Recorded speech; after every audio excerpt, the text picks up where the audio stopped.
யாருக்கெல்லாம் இன்னும் என்னுடைய கேஸோட வாய்தா என்னைக்குன்னு தெரியலை, எப்படி பார்க்குறதுன்னு தெரியலை, இணையவழியில் அதை செக் பண்ண முடியல அப்படின்னு சொல்லக்கூடிய நபர்கள் யார்? எல்லாருமே இணையவழியில் பார்த்துருவீங்களா? உங்கள் கேஸ் வாய்தாவை பார்த்துருவீங்களா, பார்க்க மாட்டீங்களா? ஈகோர்ட்னு ஒரு இருக்குது. எல்லோரும் மொபைல் எடுங்க. மொபைல் எடுத்துகிட்டு ஈகோர்ட்னு ஒரு ஆப் இருக்குது.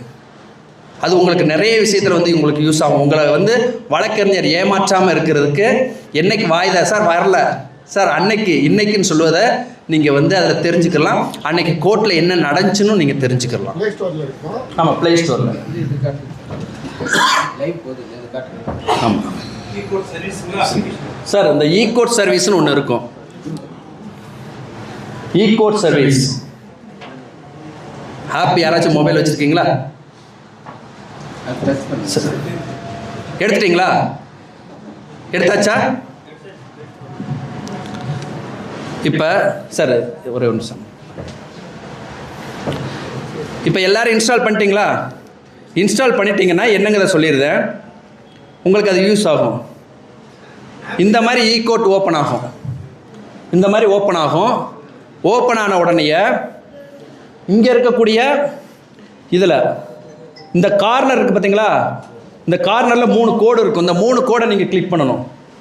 கிளிக் பண்ணிங்கன்னா அதில் ஃபஸ்ட்டு அந்த home, about us, CNR, case status, case list, my cases அப்படின்னு சொல்லி அதில் இருக்கும். அதில் செட்டிங்ஸ் இருக்கான்னு பாருங்கள்.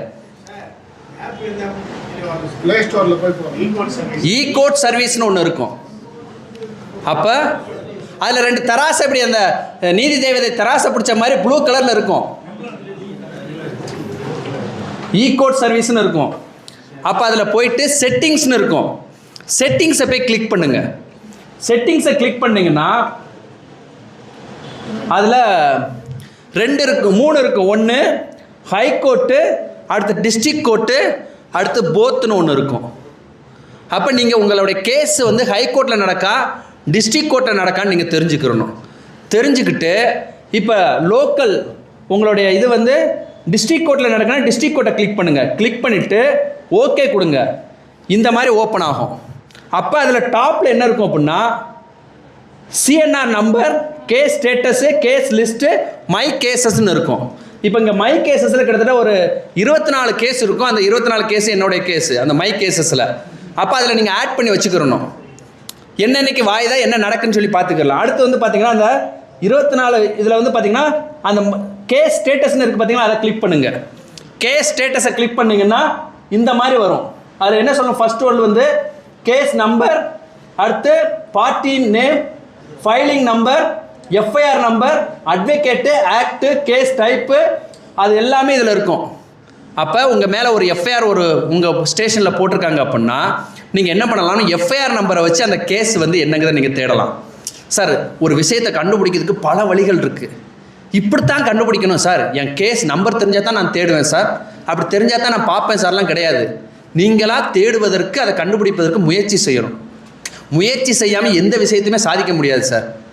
கொஞ்சமாச்சும் அதில் முயற்சி செய்யணும். இதுக்கு ஒரு எடுத்துக்காட்டு சொல்கிறேன், எப்படி முயற்சி செய்யணும், இதை எப்படி நான் கற்றுக்கிட்டேன் அப்படின்னு. ஒரு வழக்கு, ஆப்போசிட் பார்ட்டி ஒரு பப்ளிக் லேண்டில் வீடு, நான் அது சம்மந்தமாக போராடிக்கிட்டு இருக்கேன், வீடு கட்டுவதற்கு ஒரு ஆர்டர் வாங்கிட்டாங்க அப்படின்னு சொல்லி இது வந்து நான் சொல்கிறது ஒரு கிட்டத்தட்ட ஒரு 8 வருடங்களுக்கு முன்பு. அப்போ இந்த அளவுக்குலாம் எனக்கு அந்த நாலேஜ் கிடையாது. அப்போ வந்து ஒரு அட்வொகேட்டை வந்து நான் கேட்குறேன், சார் இது மாதிரி சொல்கிறாங்க, ஆர்டருக்கு கொடுத்துருக்காங்கன்னு சொல்லி, அது என்ன ஆர்டர் நான் தெரிஞ்சுக்கிறணும், கேஸ் நம்பர் என்ன சார், ஏது அப்படின்னு சொல்லி கேட்குறேன். போலீஸ் பாதுகாப்பு கேட்டிருக்கானா, போலீஸ் பாதுகாப்போடு வந்து வீடு கட்ட போகிறாங்களாம் சார் அப்படின்னு சொல்லி கேட்குறேன். அப்போ அந்த அட்வொகேட் என்ன சொல்லியிருப்பார்? தெரிஞ்ச அட்வொகேட், பழக்கமானவர் தான். என்ன சொல்லியிருப்பார்? அந்த ஆர்டர் என்ன, கேஸ் நம்பர் என்னன்னு கேட்டேன். அதுக்கு அவர் சொன்னது, நீ சொன்ன உடனே நான் வேலை செஞ்சிடணுமா என்ன, அதெல்லாம் எடுத்து தரணும் அப்படின்னா 30,000 ரூபா கொடு அப்படின்றாரு.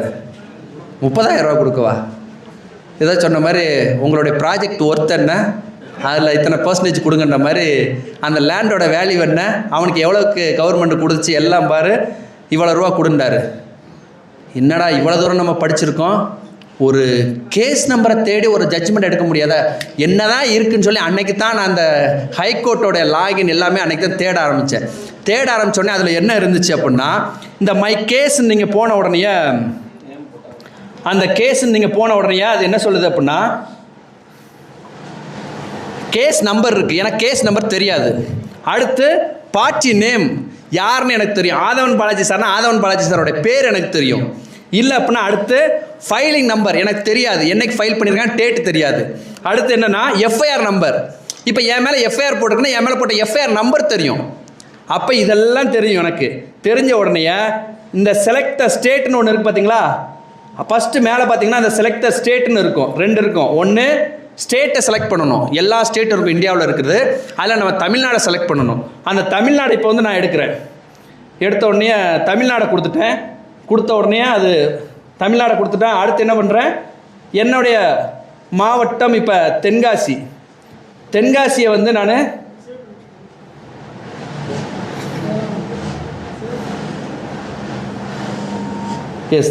தென்காசியை செலக்ட் பண்ணிட்டேன். செலக்ட் பண்ணோடனே இப்போ நான் பார்ட்டி நேமில் போகிறேன். எனக்கு பேர் தெரியும், ஆதவன் பாலாஜி சார் தெரியும்ல பேர். இப்போ பேரை வச்சுட்டு அந்த பேரில் என்ன கேட்கும்னா செலக்ட் கோர்ட்டுன்னு கேட்கும். கோர்ட்டுன்னு கேட்ட உடனே உங்களுக்கு 2 விஷயம் மைண்டில் வரணும்.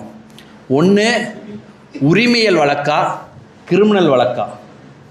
உரிமையல் வழக்கு அப்படிங்கிறது எதெல்லாம் வரும் அதில் யாராவது சொல்லுங்கள். சரிங்க சார்.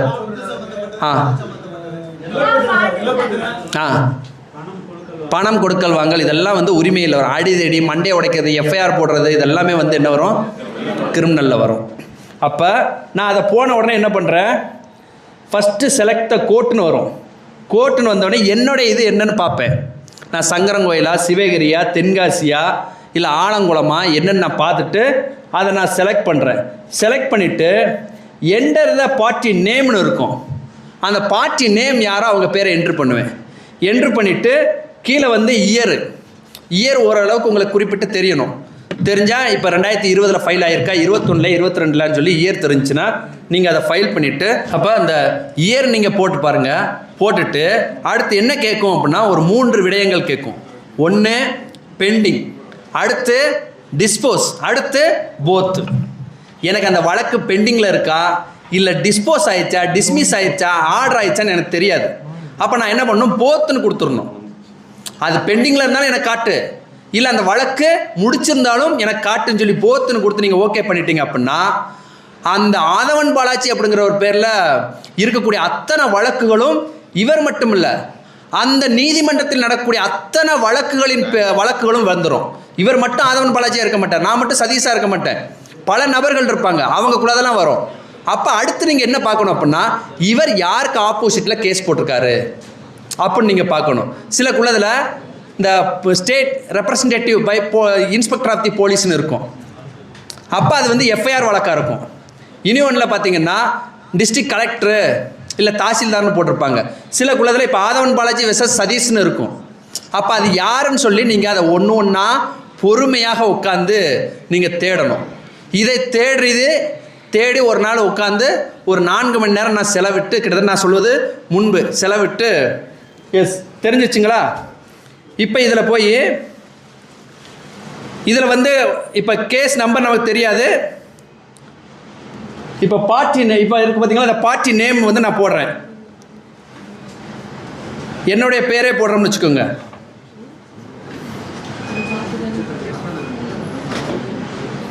சதீஷ் SATHISKUMAR சதீஷ்குமார்.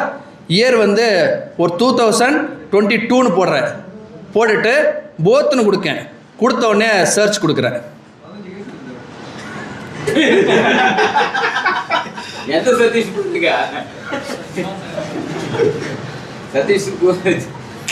அப்போ இது ஃபுல்லாக சர்ச் பண்ணிவிட்டு 527 கேஸ் காட்டுது பார்த்தீங்களா 2022. அந்த 527 நான் எந்த சதீஷ்னு பார்க்கணும். இப்போ இதில் நீங்கள்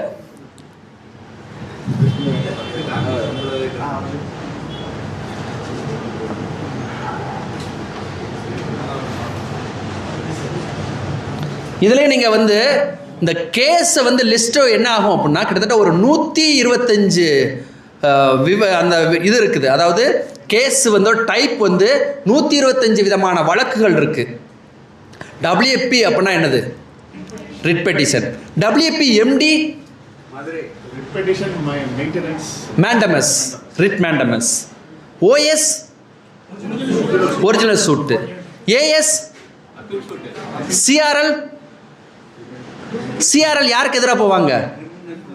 எஸ், கிரிமினல். கிரிமினலுங்குது போலீஸ்க்கு எதிராக நீங்கள் போகக்கூடியது எல்லாமே CRL OP-யாக தான் பதிவாகும். CRL OP-ன்னு இருக்கும், CRL OP-MD-ன்னு இருக்கும். அதாவது criminal petition OP with mandamus. இப்போ வந்துருச்சு பார்த்தீங்களா? இப்போ இதில் வந்து பார்த்தீங்கன்னா இதெல்லாம் வழக்கு. இப்போ நான் சொன்னேன் பார்த்தீங்களா, இந்த இதில் இந்த கீழே வந்து CONT கண்டெம்ட் இருக்கு. எஸ் சதீஷ்குமார் வெசல்ஸ்ன்னு இருக்குது பார்த்தீங்களா? CONT இதுக்கு என்ன மீனிங்? நான் ஏற்கனவே சொல்லிட்டேன், 125க்கு மேலே வழக்குகளின் அந்த டைப் இருக்குது. உங்களுக்கு என்ன வழக்கு என்ன டைப்புன்னு தெரிஞ்சால் தான் நீங்கள் எதுக்காக வந்தா என்னடா இவன் 14% தானே கிளாஸ் எடுக்கணும்னு சொன்னான், இவன் என்னடா இதை ஏதோ நடத்திக்கிட்டு இருக்கான்னு யாரும் தப்பாக நினச்சிக்கிறேன். அப்படியெல்லாம் யாரும் நினைக்கல இல்லை. இப்போ அந்த CRL OP-ல CONT அப்படின்னு இருக்கு. சொல்லுங்க அது என்னன்னு சொல்லி. Yes, contempt petition. Contempt petition எதுக்கு போகணும், எப்போ போகணும்?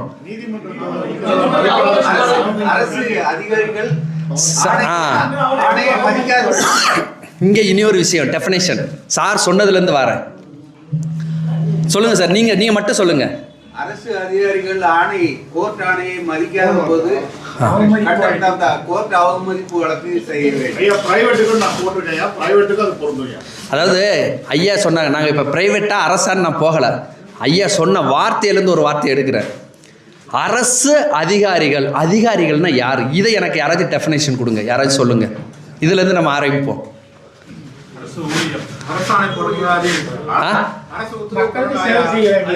மக்களுக்கு VO யாரு? VO அதிகாரியா? சரி இருங்க 1 by 1. சார் நான் கேட்டது அதிகாரி யாரு, இதுக்கு நீங்க எனக்கு சொல்லுங்க.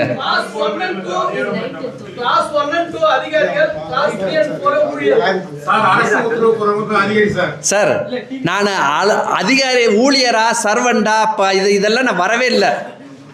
யாரு அதிகாரிகள், இதுக்கு எனக்கு பதில் சொல்லுங்க சார்.